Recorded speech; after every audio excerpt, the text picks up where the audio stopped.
Good afternoon and welcome to the Pleasanton Unified School District special board meeting of January 7th, 2021. Before we get into our meeting, I'd like us all to take a moment to say the Pledge of Allegiance. So if you'd raise your hand, I'll go ahead and lead us off. I pledge allegiance to the flag of the United States of America and to the republic for which it stands, one nation, under God, indivisible, with liberty and justice for all. First off, before I get into the business of the meeting, I'd like to slightly apologize for this special board meeting, having, just when we're coming back from break, and this is a fairly, significant topic for us. But the work that has been done by our teaching and learning staff, we couldn't have had the meeting any earlier because of the work that was necessary to happen in order to prepare for this. And we couldn't have the meeting any later because of the consequences of the decision that we might be making today to allow our teachers to adjust the grading policy. So again, it's a special board meeting. It's at an unusual time, and I can appreciate that we don't typically have a meeting when we're coming back from break like this, but we're going to go ahead with that. And I'd also like to say just a couple of comments about the week's events. It is also strange to be having a special board meeting where we're going to be discussing grading policy in a week where there was a violent attempt to overthrow our country's democracy. So for those of you who care deeply about your children and their education, as do we, this seems a little, anticlimactic, if you will. But in our little corner of the world, in Pleasanton, we are part of that democracy. We are your elected representatives, and we're going to do our best to represent you and make decisions that with you and that we feel are in the best interests of your children and our students. So with that, I'll go ahead. I have a couple of housekeeping things to read. We are doing this meeting completely online, as you know, from the governor's executive order. We are allowed some exceptions to the Brown Act, and we can hold public meetings via teleconference. If you are, looking on our agenda online on our Pleasanton Unified School District website, there's a public viewing link as well as a link to the yellow comment card that you can fill out when you want to speak to the board. It's a little bit different with a special board meeting. There are no public comment for items not on our agenda tonight. It's all any public comment would be for just this one specific item. Any things that are not on our agenda, you can come to our next board meeting next Thursday and speak to us at that point. The other thing about the virtual meetings to understand is that we are limiting public comment to 2 minutes. And while you are welcome to call in or do it telephonically, you won't be able to hear what we're saying during the meeting, so be sure to watch it either on TV 28 or by streaming it at tv30.org. When it's time for you to speak to the board, you'll be allowed in out of the waiting room, and there'll be a graphic displayed for the audience that says public comment, but it's audio only and not video, and that's TV30's policy. So again, we'll be doing 2 minutes per speaker. And like I said, if you're in the waiting room, you won't be able to hear the proceedings. So go ahead and watch it another way. All right. So I'm Joan Larson. I'm the president this year. We have with us Vice President Mark Miller, trustees Steve Maher, Mary Jo Carrion, and Kelly Mukashi. And with us, we have the superintendent, David Hagland, and we have cabinet. It's like you're not in the order that I'm used to seeing you in. I'm just going to go down the line. We have Ahmed Sheikh al-Islami, who is our Assistant Superintendent of Business Services, Julio Hernandez, our Assistant Superintendent of Human Resources, Ed Dialazo, our Assistant Superintendent of Student Services. I can never get that right. Ed, give me a walk in that. Student Support Services. Student Support Services. It's one of our most crucial things that we have going on in our district, but it's a weird name to me. And we have Dr. Janelle Woodward, our Assistant Superintendent of Teaching and Learning, and Lenita Villasenor, who is our assistant to Dr. Haglund and functions as a recorder for the board on the meeting. And did I miss anybody? Julio. I said Julio, but you always can say Julio again. Welcome, everybody. We're going to jump right in. We only have one item on the agenda tonight, so I'll go ahead and move approval of the agenda if I have a second. Second. Is there any discussion? Okay, so I'll call the roll. Trustee Miller? Aye. Trustee Maher? Aye. Trustee Carrion? Aye. Trustee Makashi? Aye. And Trustee Larson is aye, so the agenda is approved. Tonight we're going to be talking about the possibility of approving a temporary secondary grading policy for the fall semester. So I'll go ahead and turn it over to Dr. Haglund. Thank you, President Larson. I think you did such a great job with your opening statements that I don't have a lot to contribute in terms of the timing of this decision. I also want to concur with your statement about what's going on in our nation right now. This is a tough time to pay attention to things that are important, and it is for our staff, our families, and our students. So we do this work diligently, and we hope that it contributes to pulling folks together. So with that, I'm going to turn it over to Dr. Woodward, who will be leading the discussion tonight. Thank you, Dr. Haglund. Good evening, President Larson, Superintendent Haglund, trustees, cabinet, and Pleasanton community. Item 3.1 is a report discussion of possible action to approve a temporary secondary grading policy for the 2020-2021 school year for semester 1.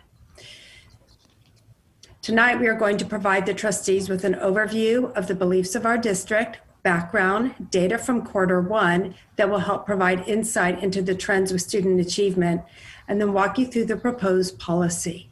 In addition, we will share a summary of the data that we gathered from our teachers. Our belief is that grades serve as a valuable instructional purpose by helping students and parents and guardians understand performance expectations and identifying the students' areas of strength and those that need improvement. And this is consistent with our board policy 5121. Before we begin, we want to publicly acknowledge our teachers for the many steps that they took to implement supportive grading practices during semester 1, and also the flexibility that they demonstrated with grading to support our students. We also want to acknowledge the efforts of our families who have helped their middle and high school students by providing the much needed emotional, mental, and academic support, which is so important. We know that this has not been easy. Some of our families are indeed experiencing hardship in the form of illness, loss of income, mental health issues, lack of food, or limited access to basic resources needed to do school at home. Some of our students do not have a quiet space where they can work, or they may have spotty internet despite our best efforts to provide that for them, that make remote learning very difficult. These issues can lead to further disengagement with our students, emotional issues, and declines in academic achievement. We see that this trend is now extending well beyond Pleasanton and is reflected in our country and in our state. Next slide, please. Thank you. As background, since Governor Newsom issued a statewide shelter in place, we began and have since remained in distance learning. We are also currently in the purple tier, which is the most restrictive tier. Last year, on April 1st, the California Department of Education and State Board of Education issued grading guidance, which stated that letter grades or credit no credit would be accepted for the spring of the 2019-2020 school year. Again, that was for last year. And so moving forward, we've been operating with normal grading practices. Of course, we've continued to be in the pandemic. And as I stated, there have been multiple factors that have resulted in an increase of D's and F's for secondary students. I'd like to provide some context on the work that has been done so far this year to help mitigate failing and lower grades.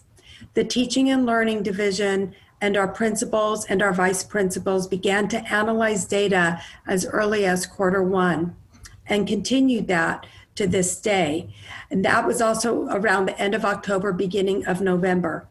This resulted in an on what we could do to develop flexibility with grading during remote learning, and we kept our eyes on the trends of student achievement. I'll now pass to Secondary Director Graywall, who will provide additional information on the steps that have already been taken and share some of the specific trends that we observed with Q1 grades. Thank you, Dr. Woodward. After the first quarter ended in October, we compiled all secondary grades and disaggregated the data by school site with breakdowns by grade level, department, subject, and course. At a global level, district data varied widely, and we did not observe clear patterns of poor grades in particular subject areas or courses. The Teaching and Learning Division also provided disaggregated data to each school site for further analysis and held data collaboration meetings to review the data with secondary administrative teams in November. Site administrators made plans for timely interventions, and in December, they collaborated with staff to explore and implement options for flexible grading practices during the pandemic. These included reducing assignment workload, accepting late work without penalty, allowing makeups for missed assignments, and allowing test corrections and retakes to demonstrate mastery of skills and concepts, among other options. Beyond reviewing the data with sites, we further analyzed Q1 data by grade level and by student group to determine the number of students with D and F grades in multiple classes. This table displays the distribution of the numbers of Ds and Fs for each demographic group, grouped by 1 D or F, between 2 to 4, and 5 or more, and it only represents those students in each demographic group who received D and or F grades. Overall, across all demographics, of the total number of students in each group with Ds or Fs, many students had multiple Ds and Fs. Of our historically underserved students with Ds and Fs, over 20% received 5 or more of those grades. Please note, once semester grades are finalized and processed, some of this data may change slightly. These alarming trends, which are mirrored across districts nationwide, and the resulting need to provide urgent support for students, led us to seek a temporary grading policy for semester 1. Our Director of Assessment and Accountability, Dr. Pam Vandekamp, will review additional slides that will shed additional light on the data and further demonstrate the disproportionality among demographic groups. Dr. Vandekamp. Good evening, everyone. Thank you for the opportunity to present this information to you tonight. This chart in particular helps us to understand how the data appears for our students based on their race or ethnicity. What we've included in this chart are the number of students in each category, as you can see by the N, which equals the number of students in that race or ethnicity. And for example, we can look at our American Indian or Alaskan Native students, and we see that we have 26 students in secondary school who fall into that category. Of those 26 students, 73% have at least 1 D or an F. Likewise, while our population of Black students is relatively small, we note that 30% of that group have 1 or more D or F during the first quarter of 2021. As we were looking at the data, we wanted to be able to see where the greatest need existed. As we compared the data to last year, we found that, that as we looked across the data, the number of students who had 1, D, or F were lower. The number was lower than the previous year. So we compared 59.2% from the first quarter of 2019-2020 to 37.9% in quarter one of 2021. But when we move to the next group, the next column, we see that the number of students overall who have 2, 3, or 4 Ds or Fs has increased from 39.1% to 43.3%.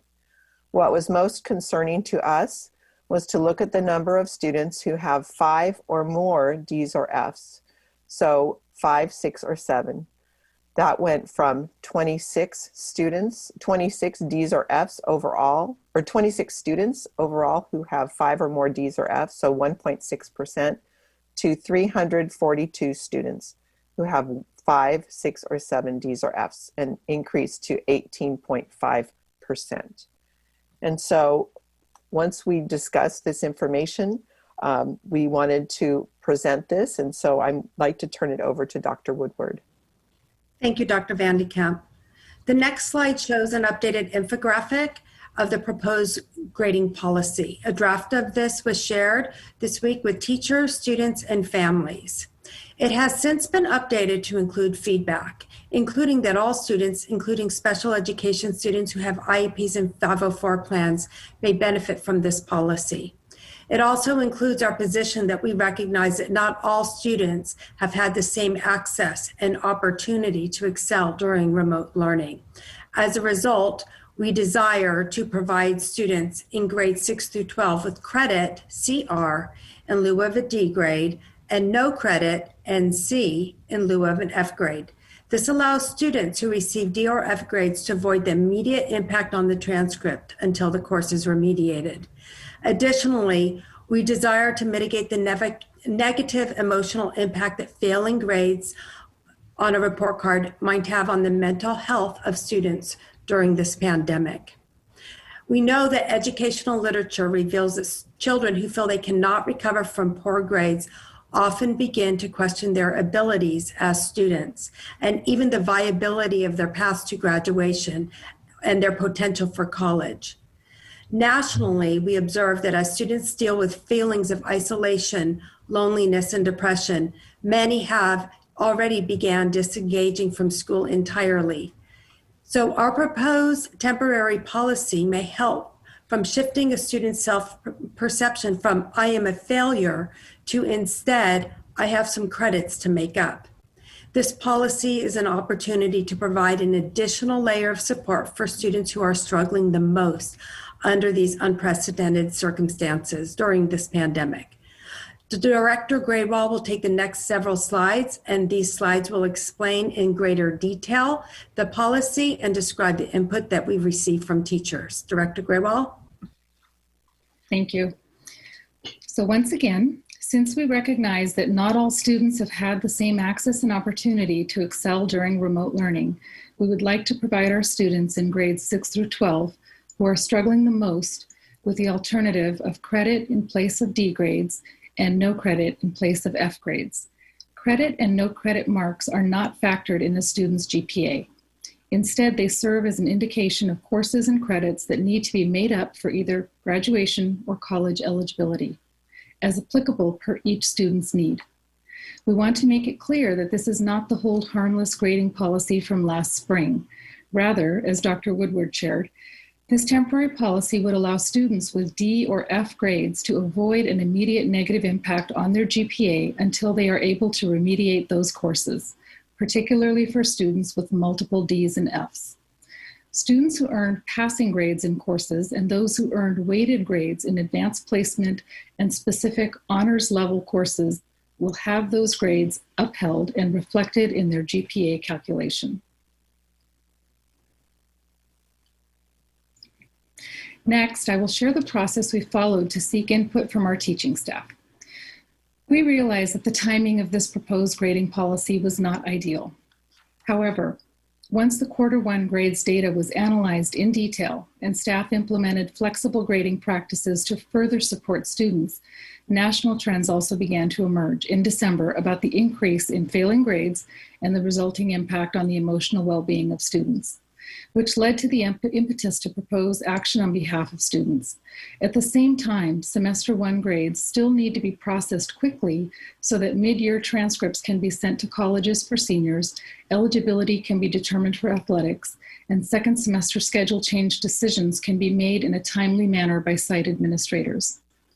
While we definitely would have preferred to gather staff feedback via live meetings with teachers, the timeline did not allow for an in-person engagement process due to finals and winter break.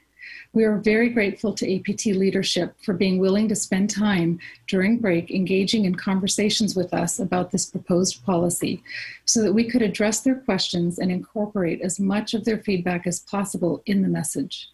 We then shared our thinking with teachers via a recorded screencast and sought their feedback about the proposed policy through a qualitative survey this week, the results of which are presented on this slide. The survey allowed staff to list multiple reasons related to their agreement or disagreement with the temporary grading policy. The chart on the left demonstrates that 68% of comments submitted to the survey indicate agreement with the policy for two primary reasons. In blue, teachers felt access to remote learning has been difficult for many students, often due to factors outside of their control. And in green, teachers had concerns about the emotional and mental health of their students. The remaining responses in agreement reflect a variety of other reasons shared by teachers. On the right, 32% of responses indicate disagreement with the policy for two primary reasons. In green, teachers were concerned about students feeling that they are not being held accountable for semester one. And in blue, teachers felt access and opportunity for remote learning has been equitable for students and their D and F letter grades should stand. Again, the remaining responses reflect other reasons expressed by teachers.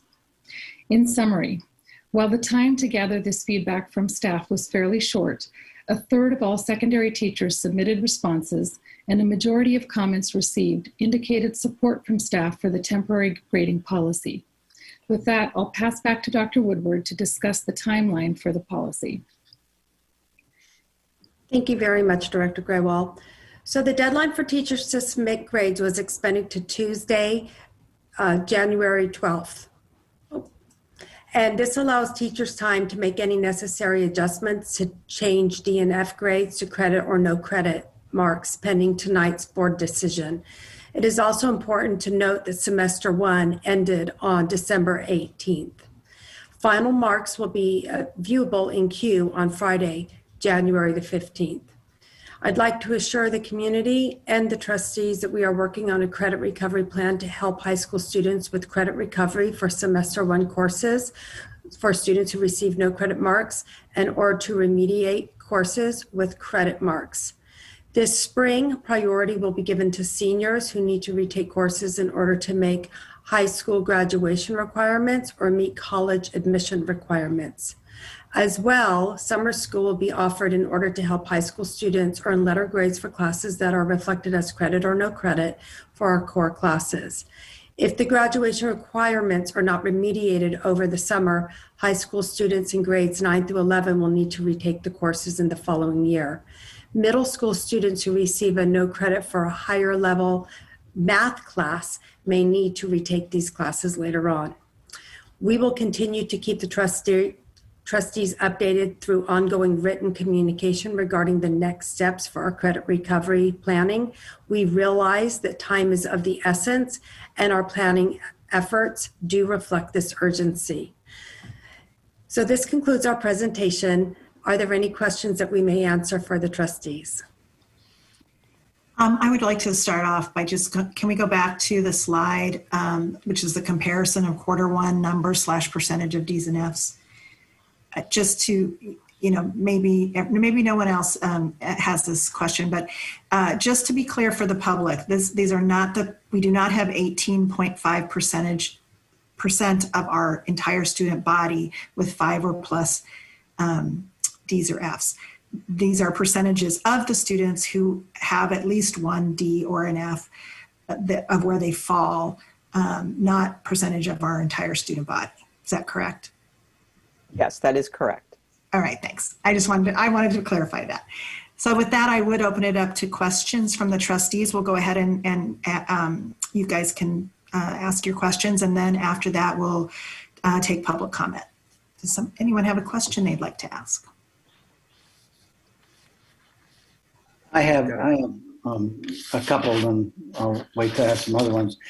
As we start putting our plan together for intervention, are we looking at all possibilities for making up credit? Are we hopefully going to get some additional funding to offer additional courses? Are we looking at possibly shortening the day by 10 minutes a period when we go back to school so that we can offer an extra period of recovery? Or are we looking outside the box to try to help our students? Thank you so much, Steve, for those questions, Trustee Maher. I'll start with that, and then I can pass to Director Graywall or Winter Jones, who is our College and Career Readiness Specialist, who's joining us here, or Director Pereira. So we are considering and exploring many of out-of-the-box ideas, including some of those things that we have tried in the past that worked well. Last year, we started a Saturday Academy in order to help students pass math classes, and that was successful. And so we're looking at the possibility of doing classes during the school day, doing classes on Saturdays. We're also looking at other options that may exist that will be shared with the trustees very shortly. Anyone else want to weigh in? Another thing, the last thing, then I'll move on, or other people move on.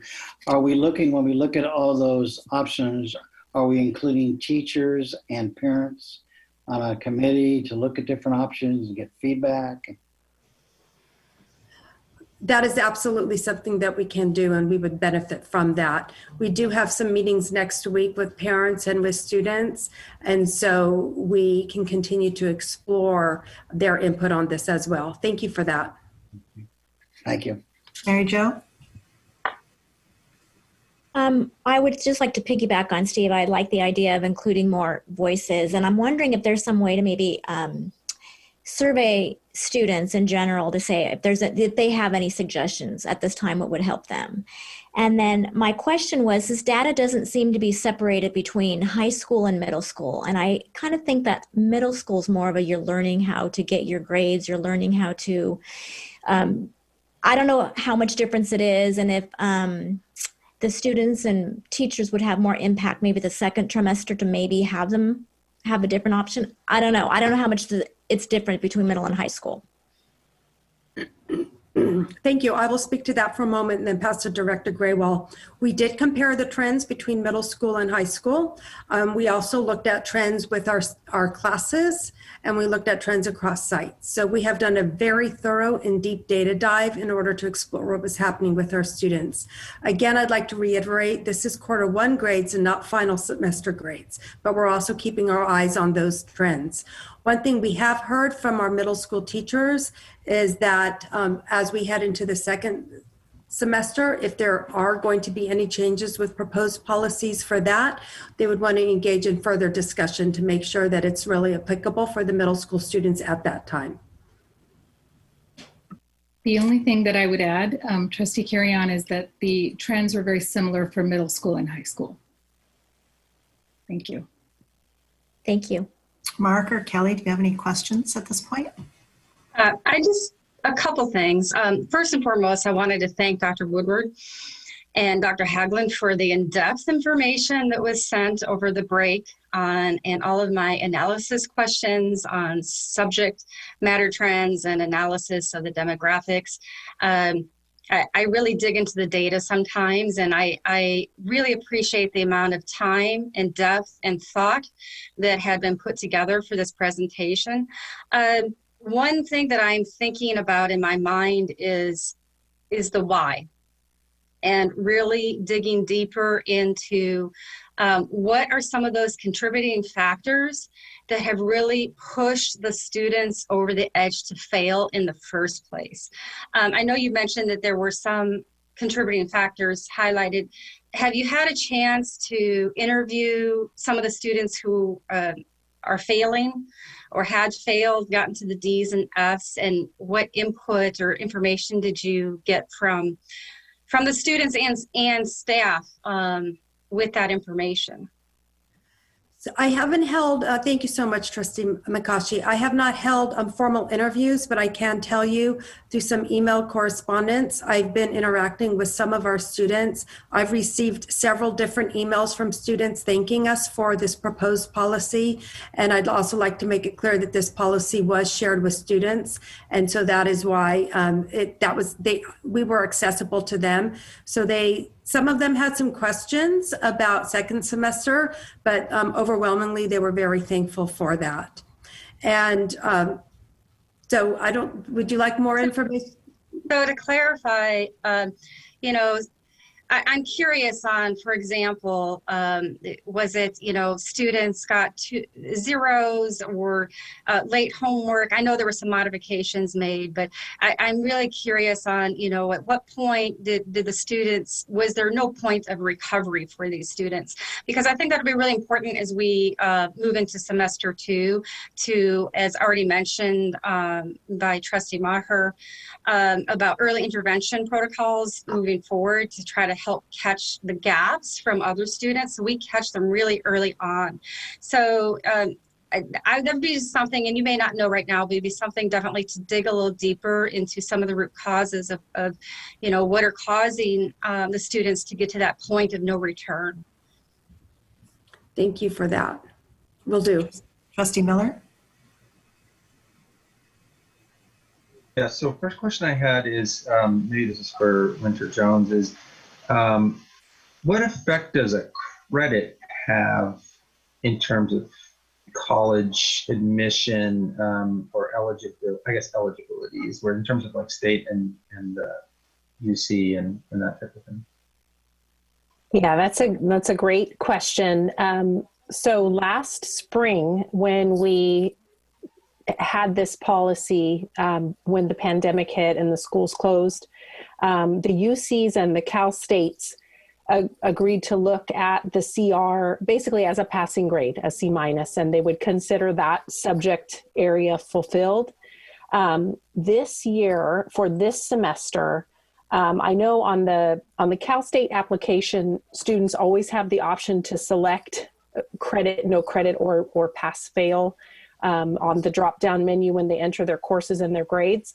On the UC application, they specifically, for this year's seniors, they have it set up so that the seniors could only choose that option last spring. So we have I have 2 emails and a phone call in to the UCs to ask them how they're going to adjust for this spring. And I think with so many of the UCs based in Southern California and then the Cal States, their chancellor's office being based in Long Beach, where they're really struggling with the pandemic, I think that, unfortunately, I think they wait to see what we're going to do.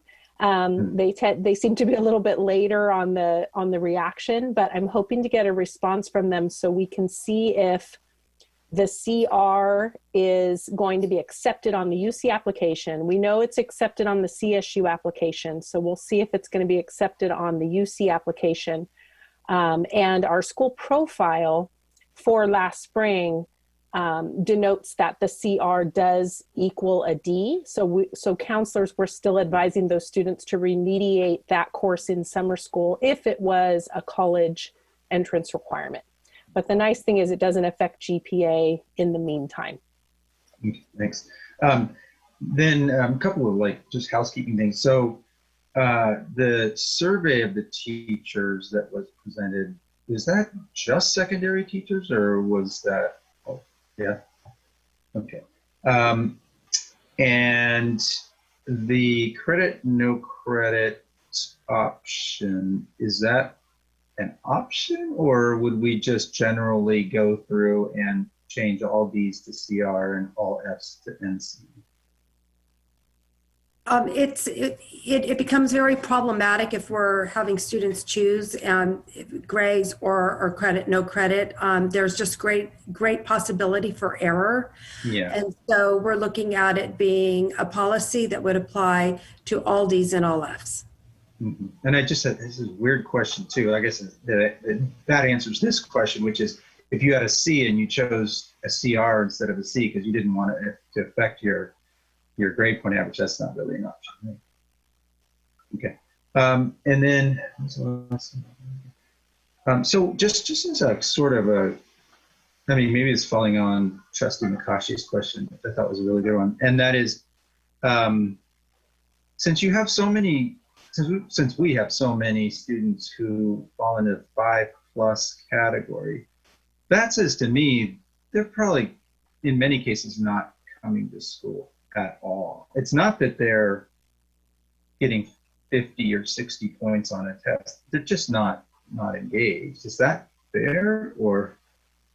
So I'd like to have Director Graywall answer this question because we did look at the attendance trends and link those to achievement trends.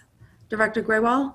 Yes, thank you. The preliminary analysis, at least at the quarter, looking at the quarter grades and comparing them to attendance for the semester, surprisingly does not really indicate a direct correlation. So there are students with A's who have 10 or more absences. There are also students with F's who have 10 or more absences. So it is not directly correlated the way I would have expected it to be when I started looking at that data.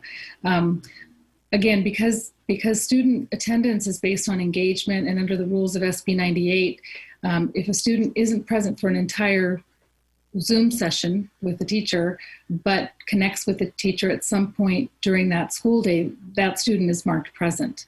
So it could be that the attendance data is not as indicative of actual engagement due to those factors. I can also add on to that based upon some of the teacher comments that were captured in our survey, we have teachers that expressed that students continue to have difficulty with technology and that the engagement level of students, just as when it's over a screen, it just does not work as effectively as in-person engagement for many students, and that they're concerned about the emotional factors that lead to the decline in the engagement. No more Dr. questions. Woodward, could I just piggyback off of what Trustee Miller just said? That goes back to my question also about the root causes of why students are failing. If as you said, attendance does not have to be a big contributing factor. You know, it would be really good at some point to dig a little deeper on, is it, you know, motivation? I'm sure it's a lot of these factors, you know, maybe it's a lack of motivation, or maybe it's the comprehension of certain tasks, or perhaps it's, you know, lack of understanding of the content, and then therefore a failure on an exam. So that would be really helpful to help figure out some of these root causes, because it is such an alarming increase. And we know that the pandemic is not helping situations, but certainly that can't be an excuse. We need to really kind of help troubleshoot some of those factors. So thank you. And that was pretty much my question too. It's you know, I did spend a fair amount of time looking at the data sheet that you shared with the board, comparing percentages across the school sites within departments. So it's not that it was a particular discipline. It wasn't that everyone got D's and F's in math. And it wasn't that everyone got or not everyone, but the percentage of D's and F's at a particular site were necessarily more. Some of the percentages of D's and F's from some classes actually surprised me. And I think that this, like so much of what has happened this year, the pandemic has just exposed, you know, systemic issues that we have. Again, it matters to your child's success in a class, if we're defining success by grades, depending on which teacher you get and which school site you get. And that's something that we need to work on a longer term basis. It's not within the scope of this conversation necessarily, but again, it just exposes these things. You know, the fact that we're looking at this data in such depth because we have, this pandemic, just shows how much work we have yet to do. Conversely, I would like to know, if many of these students, if their engagement is just that, they touched base. I mean, what is their attendance really made up of? Are they not saying that they're having difficulty with technology is I'm sure possible, but it also could be that that's used as an excuse for not being engaged and not doing the work and not wanting to be there and not participating.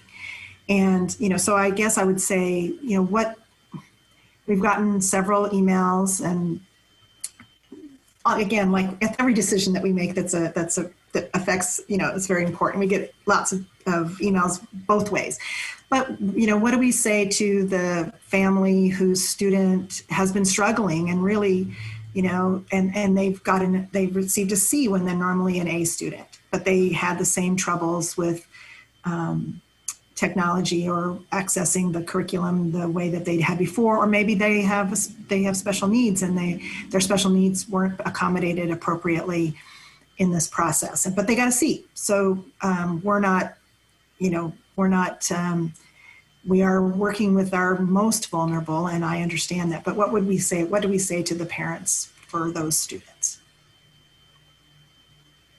They're all really great points, and taking note of them, and we will continue to follow up on them. Thank you.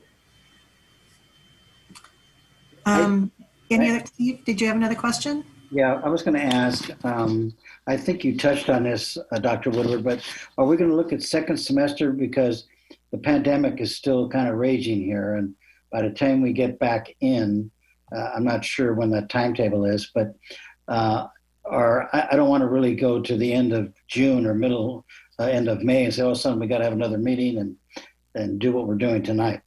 I would hope that your team is looking at that as we move forward. Second, I think to piggyback on Trustee Larson and McCaughey, I think that I know our principals are working on practices of teachers as much as they're working hard. Students are working hard, but amount of homework, late assignments, amount of percentages that go into a final grade. And I've got emails along with the other board members I know about things that we're hearing, whether it's true or not, I'm not sure, but certainly 75% of their grades based on assignments. Finals are longer than normal. All those things that are going into contributing to students losing faith, students getting down on themselves, and we're all adults. They're not. They're students, and I think we have to, as Trustee Larson said, keep them in mind, because I know we want to get them prepared for college and adulthood, but they're just students right now, and I think they're suffering more from this pandemic than we know. I'll get off the soapbox here a little bit, but I agree with Trustee Larson and McCaughey. At this point, board members, unless you have another question, I will have time for comments and more questions if they get raised during the public comment, but I'd like to go to public comment now. Mr. Gannon, do we have some public comment? Yes, we do, President Maher. Larson. President Larson, I'm so sorry. We both have the gray hair. What are you going to do? That's right, but you have more hair than I have. Oh goodness. All right. Our first comment comes from Miss Karen Perez.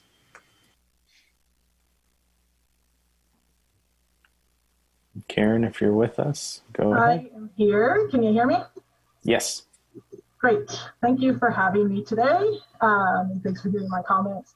I'm actually really excited to talk about grading policy in Pleasanton and feel like this conversation can not only impact instruction and learning during COVID, but it's a conversation that could continue even post-COVID, or at least through the second semester, as just suggested by Trustee Maher. I applaud the decision to move in the direction of issuing credit for D's and no credit for F's this semester, and I think that's a great first step. But I do think there needs to be a new district-wide policy for secondary teachers overall when it comes to grading.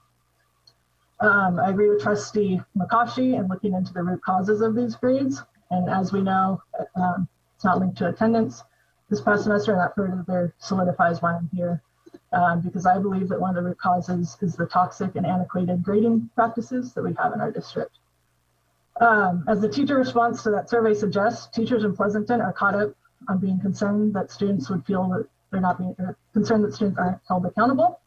And this is an unfortunate example of the root of the problem. The purpose of education is to teach the essential curriculum skills and standards. There's no curricular standard that says students must turn everything on time on a certain day. Penalizing students for late work is an antiquated response to compliance in the classroom, and it's not related to learning. The teacher created policy of no late work, where 50% off if it's late needs to be done away with, not just during COVID, but become a district-wide policy moving forward. Please consider just kind of like the idea of, I will punish you for not submitting your work on time by not allowing you to learn. And that's the message we're sending our students if we don't allow late work. Also, the idea of like taking off 50% if it's submitted late, that's basically telling students the highest grade you could earn is an F if you submit this after the day I tell you to submit it by. I just feel like that's an antiquated rule we need to look at. Grades should be a measure of learning, not compliance. Students are going to have other opportunities in their life to learn that lesson of being held accountable. I also think it's interesting. It appears fewer than 300 teachers in the district did the survey, and I believe there's close to 700 or so teachers overall. And so I'm wondering kind of what happened with the other 400. And I understand that it's just secondary teachers, but I still feel like it's a couple hundred teachers that may have not taken the time to respond to this. And we're talking about accountability. I also think, we need to look at teachers when we're talking about grading and assessment and being held accountable. All right. Thank you, Ms. Perez. Sorry. All right. And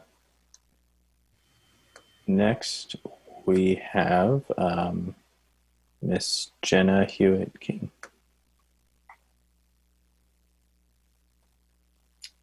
All right, good evening. My name is Jenna Hewitt-King. I am here tonight as an Amador teacher. To start, I want to say that I appreciate that the district is attempting to make changes to meet our students where they are. It's critical that we acknowledge the traumas our students are confronting at this time and adjust our approach to education. However, I do want to express frustration about some aspects of this decision. Firstly, the timing.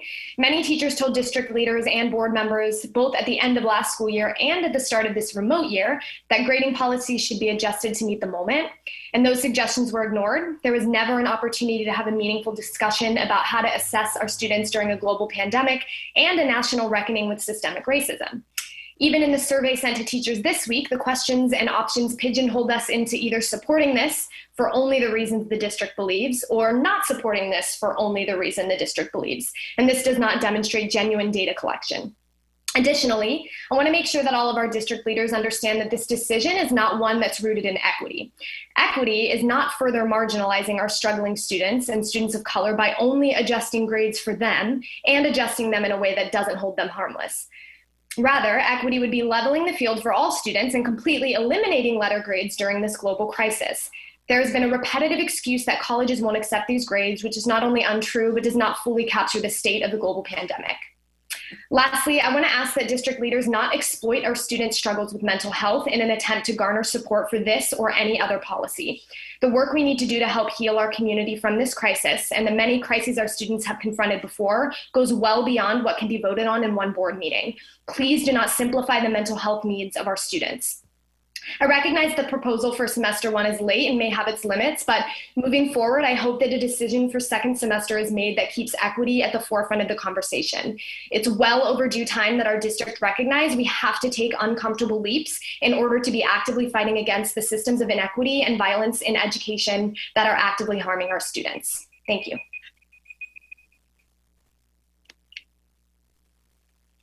Right. And next we have Mr. Devansh Pandey. Welcome to our new board members that were recently sworn in. Thank you to Dr. Woodward and everyone else who has worked on this plan. I think many board members and community members have made incredibly good points tonight, but we need to look at this decision as something that is being made right now. And as this decision is being right now, it's clear that this is the most equitable solution for struggling students. Many students don't have equitable situations and opportunities, and many of those students are failing one or several classes because of that. Why do we need to have this policy in place? Well, looking at the data, the number of students that have D's and F has remained relatively consistent from 1920 to 2021, only showing a slight increase relatively. However, the number of D's and F's those students received has sharply increased, showing that there is very little unfairness in grading D's as credit and F's as no credit. If the course has to be remediated in any case, it is not fair to give struggling students the vast GPA drop and mental health effect that a D or F grade would cause on a transcript, considering the vastly different situations that many students have this year. As we can see in all of the data that has been presented tonight, the majority of teachers agree, and this is a proposal that needs to be done right now. Yes, could it have been better? Absolutely. That being said, we need to take what's in front of us and do our best with what we have at the moment. And our best trustees of the school board is to vote yes on this proposal. Thank you.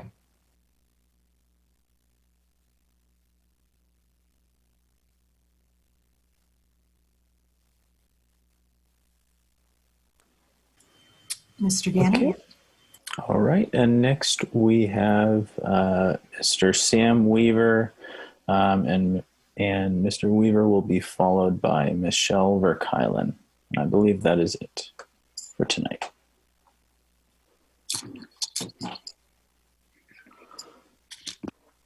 Hello. Sam? Yes. Go ahead. All right. Good evening. APT is not here to decide if this is a good policy or not. Instead, I am here to comment about the process. APT is not okay with the 11th hour switch in the decision-making process the district has engaged in. Gathering only 1/3 of teacher feedback is not enough to make decisions on. To ask them to respond on their teacher workday as teachers prepare for a new semester is an undue burden. The district's inability to prepare for this places burdens on the workload of teachers and expects us to adjust on the fly. We hope in the future that we can continue to work and make timely decisions that benefits our students in ways to further their education. Thank you. Okay, and finally we have Ms. Michelle Verkylen. Oh, sorry, hold on a second. All right, there you go, Michelle. Okay, I'm good now? You're good. Okay, thank you. Good evening, President Larson, members of the board, Dr. Haglund, members of the cabinet, and our community. I am Michelle Verkylen, president of the Association of Pleasanton Teachers. Ed Code 49066A reads, when grades are given for any course of instruction taught in a school district, the grade given to each pupil shall be the grade determined by the teacher of the course, and the determination of the pupil's grade by the teacher in the absence of clerical or mechanical mistake, fraud, bad faith, or incompetency shall be final. Based on this, APT is in the process of deciding our position on the school board's decision to change our semester one grading policy after grades have already been assigned. There are several larger issues that accompany this. First of all, I want to acknowledge Teaching and Learning's motivation for this proposal, which is concern for our students. All our APT members carry concerns for our students as well. It has been stated by Ms. Graywall, that our teachers, specialists, counselors, social workers, nurses, every APT member have put many practices into place to support students with accessing curriculum and the accompanying evaluations. We are concerned, however, that this change in policy is reactive and not proactive. Teachers did raise concerns as the school year began that we were and still are actively in a pandemic, and that the issues that impacted our students in the spring had not gone away. APT, along with many in the community, asked the larger question, what are we going to do to support support our students to be successful? What are we going to do to ensure students actually learn the material they have not? We know that in many of our classes, semester 2 builds on semester 1. Changing a grade is not going to change that, and students need to learn what they have not in order to be successful moving forward. Adjusting grades retroactively does not address the issue at its foundation. APT knows that students are struggling. We have stated before that it's a good thing that these issues are coming more to light, because we don't just have students who struggle during the pandemic. Many of these students have struggled before the pandemic and will continue to struggle after.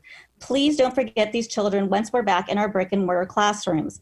These students have been here all along. We have been intervening and supporting, but there really is only so much one classroom teacher can do, one counselor, one intervention specialist. We need a system that continually addresses the issues that our students face.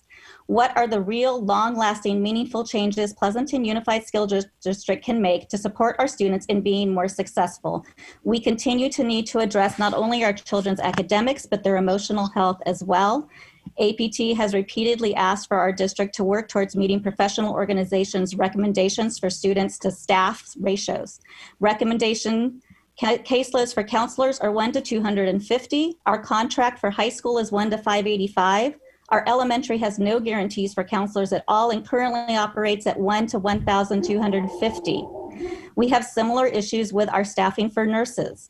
These are just a couple of examples of how our ratios for our students impede our students' ability to access support and the help they need. Our class sizes are not where they should be. Our interventions are not either. Whatever you decide tonight for this temporary grading policy, please think long-term. Imagine what our educational community could be if we truly did all that was possible instead of relying on individuals in isolation. We are stronger together, and we need to prioritize our monies to support our students and reflect that. Thank you. Right. That raises a good point for me, though, Dr. Woodward. If you could address the issue about, which we've been through before, where the province of grading is within the classroom teacher's authority. So can you address that, please? Absolutely. So had we closed the grading window on Tuesday and then approved this policy, we would not be able to retroactively switch on the district's ends, the grades, because the teachers have assigned those. However, we extended the grading window until January 12th. We also checked with legal counsel prior to moving forward with this. And that is why we are asking our teachers to change the grades that would have received the grade equivalent. So the grade equivalent of a D would be a credit, and the grade equivalent of an F, a mark, would be a no credit. And so we've given extra time to be able to accommodate so that they can be the ones that make the changes, and we are not doing it through our system on the back end. Well, I mean, I all of the reasons that have been expressed tonight about why we're talking about this in the first place, I'm very sympathetic to. But you know, that is, we are walking a pretty fine line with that, and I agree that we do need to look ahead to a grading policy that longer term is better than the one we are using now. And I know you've begun that work with our teachers for sure, but also I know it's really hard on their point of view too, when we're adding extra, you know, there's extra work that they have to do for distance learning, in addition to the students' extra work that they're doing, when they have to allow for extra time and regrade things and resubmit things. And so it is more, I don't want to say more work, it's more management of that. But I feel like, you know, again, it's in a larger context, we're going to have to get to the point where we're changing some of these punitive practices that are not in line with the way we believe students learn and can demonstrate, we've been talking about moving to a demonstration of mastery of topics and all of that. And I know you've been working with the staff on that. So yeah, I appreciate you clarifying that. To me, this is, I appreciate also the comments made about, there was communication with the board about the grading policy for this fall prior to the fall beginning. I can only speak for myself, that I expected us to be back in the classroom. And the fact that we weren't or were not, we didn't change this, we didn't move on this fast enough. I think that's a fair assessment. But we're at the point we're at now. So, and I also heard from community members who were like, well, if you're going to, and teachers, and if you're going to, make the second semester have a different grading policy too, then what's to incentivize students to do any work at all? And I think there's truth on all of these points. I don't think it's all students, no students will do any work. And I don't think it's, the other way either. But I do think if we're going to remain in remote, we should address this prospectively as opposed to retrospectively. Any other comments from board members? Yeah, just I guess that was a great question, Trustee Larson, and I guess I think it would be interesting to hear from you, Dr. Woodward, as to kind of the thought process around grading policy early on, because I do know we had those conversations early on, and Trustee Larson, the comment around having, us probably going to be back to school. We were all expecting that we were going to be back in school was probably one of the main reasons. But I wonder if you could comment on that in terms of, why is it not until now that we've hit this? And then certainly the comments around getting on this early for next time. Let's assume we're not going to be back in, even though, as Governor Newsom wants us to be, we very well might. But, come up with a plan early on in the second semester.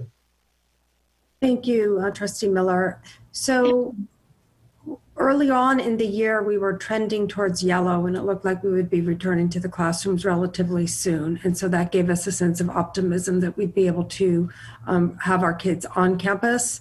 And so as we continued in quarter one, some really rich dialogue began in terms of how we might demonstrate more flexibility with our grading practices. And as we began to uncover the trends in the grades and look a little bit deeper and then see the literature that was coming in throughout the country, we had reached a critical time where we were heading into finals. And so had we started engaging in that time before finals, it could have had an adverse effect on even deepening the learning and engagement prior to that time. And so that would have been an ideal time to engage in the conversation, but it wouldn't have been helpful to halt on the finals and then to implement this policy for student learning. In terms of, and yes, there was concern shared at the beginning of the year for having a temporary grading policy. I think one thing we have to keep in mind is that we were not in hold harmless. There was nothing communicated to us that we would be, and there still has not been anything communicated to us. In fact, we still don't know what the UCs are doing. And so some of those larger factors do influence the decisions that we make.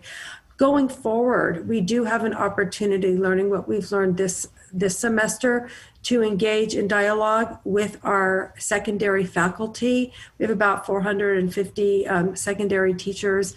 And so we are going to begin calendaring some meetings for input. And we will probably need to differentiate between middle school and high school because the needs will be different.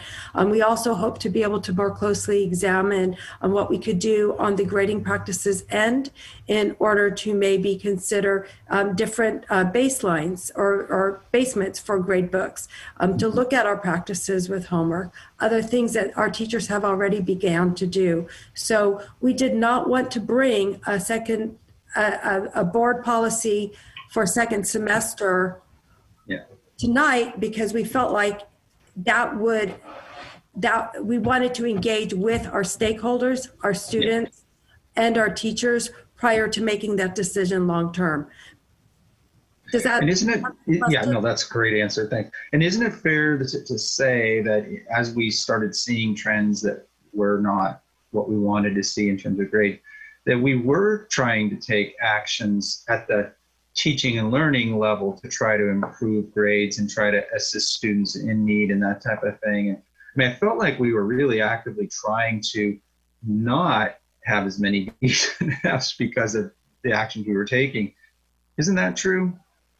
That's absolutely true. And we're very thankful for the ways that our teachers and our administrators went above and beyond. I mean, it was notable what they did. So another way to look at this is that because of those efforts, it's also very possible that many of our students cross from the D range into the C range. And we'll see that when we're able to look at final grades. At the same time, it's also possible that many of our students, because of the efforts of our teachers, were able to cross from the Fs into the D and then receive credit. So we've been looking at the preliminary data. As we stated earlier, grades are not due to us until the 12th, so that it could change, but it does appear that based upon Q1 grades as to what we're looking at now, we are seeing a decrease in the number of fails.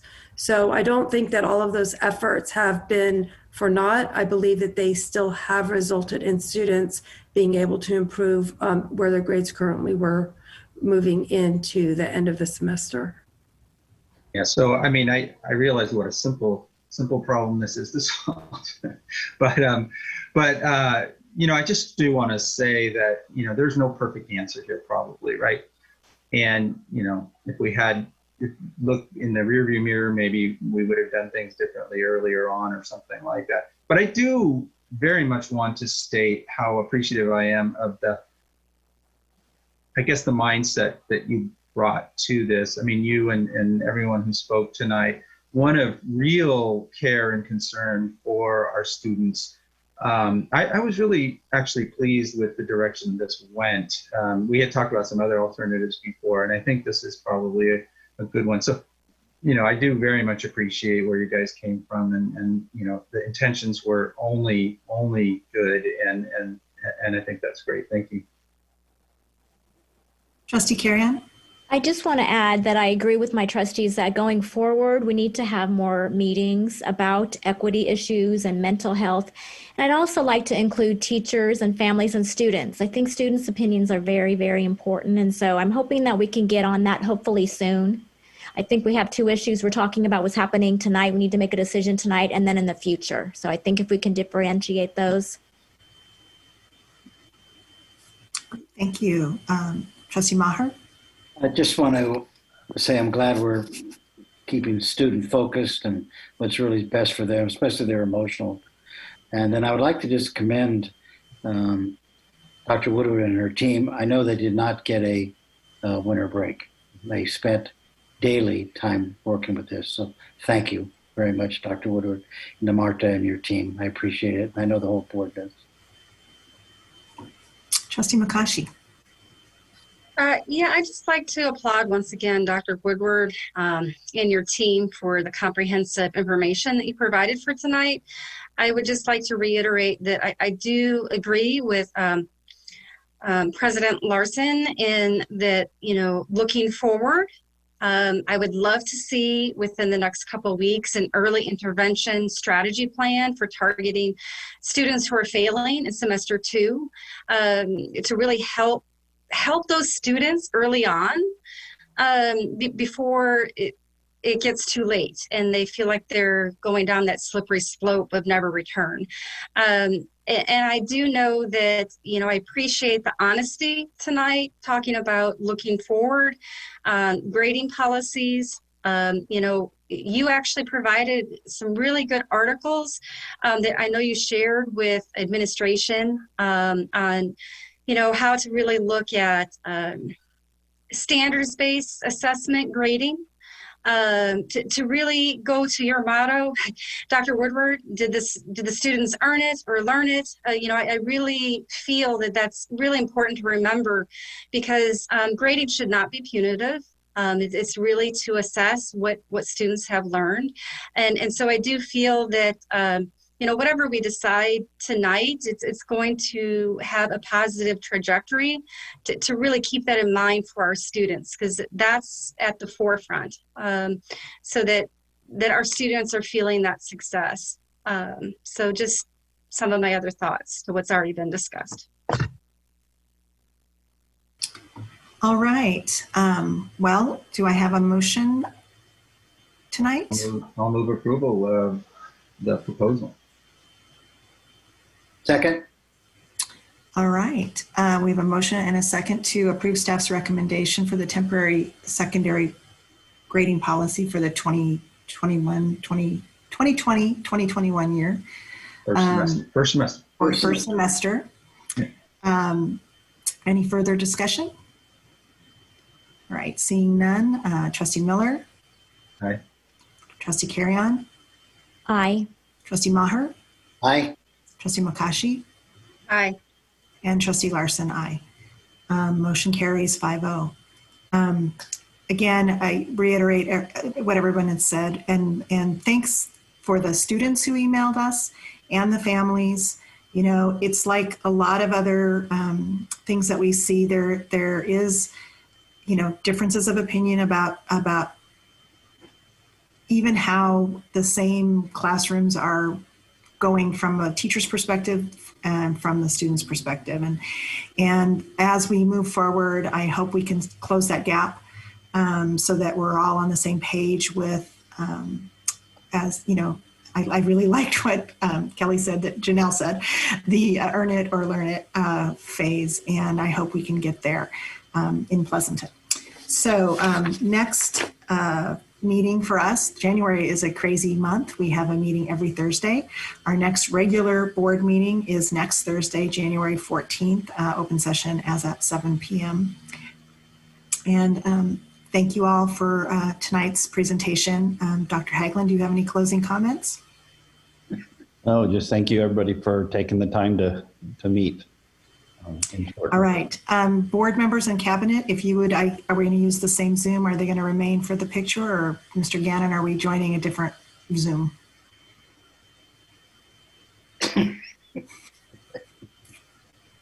We can hang out for a minute and then all right. see what. Yes, again, board members and cabinet, if you please remain. Thank you. Everyone else, have a good night.